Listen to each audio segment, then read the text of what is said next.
যশোরের আওয়ামী লীগের ১৬৭ নেতাকর্মী আদালতে আত্মসমর্পণ করেছেন। তাদের মধ্যে রয়েছে যশোর সদর উপজেলার ২০ জন, অভয়নগর উপজেলার ১০৫ জন ও কেশবপুরের ৪২ জন। পৃথক ৩ আদালতে রোববার তারা আত্মসমর্পণ করলে সংশ্লিষ্ট আদালতের বিচারক যশোর সদর ও অভয়নগরের ১২৫ জনের জামিন আবেদন নামঞ্জুর করে কারাগারে পাঠানোর আদেশ দিয়েছেন।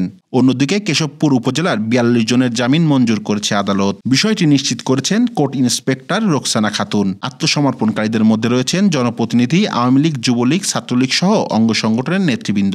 যশোর সদর উপজেলায় আত্মসমর্পণকারীদের মধ্যে উল্লেখযোগ্যরা হলেন ফতেপুর ইউনিয়ন পরিষদের চেয়ারম্যান সোহরাব হোসেন, যশোর সদর উপজেলা ছাত্রলীগের আহ্বায়ক রবিউল ইসলাম, ফতেপুর ইউনিয়ন যুবলীগের সভাপতি মনিরুজ্জামান, জেলা ছাত্রলীগের সাবেক সহসভাপতি রফিকুল ইসলাম, হালিম বিশ্বাস, আবুল বিশ্বাস, কৃষক লীগ নেতা টিটো, সবুর, ফিরোজ, আবুল খায়ের, সাত্তার সর্দার, মার্জন, তারেক, হালিম, মনির, আরিফ, তন্ময়, হরিচাঁদ, হিরাজ ও রফিকুল ইসলাম। তারা আদালতে আত্মসমর্পণ করে জামিনের আবেদন জানালে বিচারক সিনিয়র জুডিশিয়াল ম্যাজিস্ট্রেট গোলাম কিবরিয়া তাদের জামিন নামঞ্জুর করে কারাগারে পাঠানোর আদেশ দেন।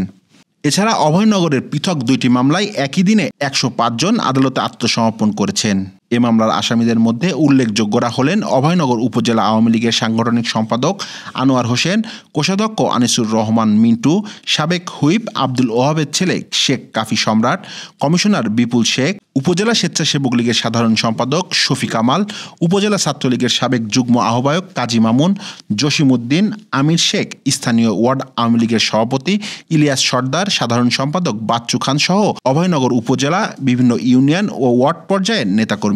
তারা রোববার আদালতে আত্মসমর্পণ করে জামিনের আবেদন জানালে বিচারক সিনিয়র জুডিশিয়াল ম্যাজিস্ট্রেট পলাশ কুমার দালাল তাদের জামিন নামঞ্জুর করে কারাগারে পাঠানোর আদেশ দেন। এছাড়া একই দিন কেশবপুরের আরেক মামলায় এজাহারভুক্ত ৪২ আসামি আদালতে আত্মসমর্পণ করে জামিনের আবেদন জানালে বিচারক তাদের জামিন মঞ্জুর করেন। বিচারক senior judicial magistrate Rashidur Rahman তাদের জামিন মঞ্জুর করেন।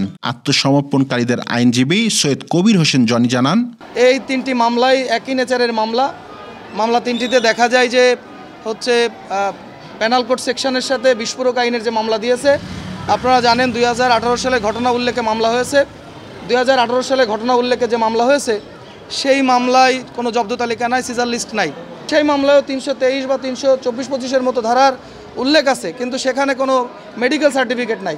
তো দীর্ঘ ৫ বছর ৬ বছর পরে এসে একটি মামলার ঘটনা উল্লেখে মামলা হয়েছে, যে মামলাগুলোই দেখা যায় যে মিথ্যা ভিত্তিহীন।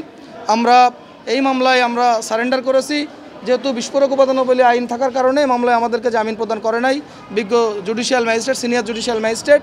আমরা এই মামলায় জজ কোর্টে যাব, আমরা আশা করি, প্রত্যাশা করি ন্যায় বিচার পাবো। এ বিষয়ে কোর্ট ইন্সপেক্টর রোকসানা খাতুন বলেন, আদালতের নির্দেশে তারা আত্মসমর্পণকারী আসামিদেরকে যশোর কেন্দ্রীয় কারাগারে প্রেরণ করেছেন। এম এ মানিকের ক্যামেরায় শিমুল ভুইয়া, গ্রামের কাগজ।